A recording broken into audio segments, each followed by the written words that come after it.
Assalamualaikum warahmatullahi wabarakatuh. Saya Monica Oktapopia dengan NIM 210592258. Nah, di video kali ini saya akan menjelaskan sebuah artikel bisnis dengan judul Peran Forecasting dan Alasan Mengapa Sebagian Pelaku Bisnis Terlambat Menyadari Adanya Perubahan. Nah, langsung saja.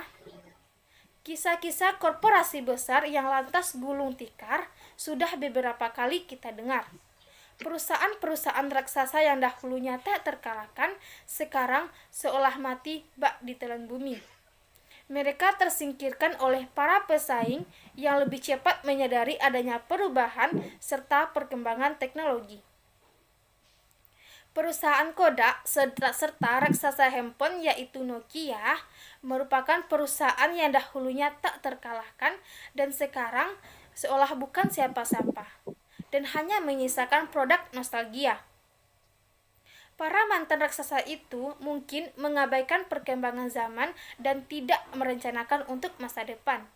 Padahal petunjuk mengenai hal itu sudah ada. Nah, salah satu petunjuk mengenai hal itu yaitu dari angka peramalan atau forecasting dari penjualan produk mereka yang terus mengalami penurunan. Nah, angka penjualan dari produk-produk Kodak dan Nokia yang terus mengalami penurunan, tentunya mereka menyadari terhadap hal itu. Tetapi mereka seakan enggan untuk mengakui bahwa produk mereka sudah ketinggalan zaman. Nah, angka penjualan produk-produk Kodak dan Nokia terus mengalami penurunan sebelum mencapai puncak keterpurukan.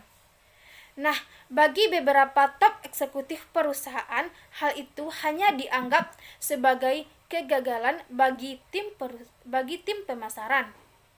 Padahal, jika hal itu disadari lebih cepat, mungkin akan mampu menyelamatkan mereka. Forecasting atau peramalan cukup membantu memperkirakan produk di masa depan.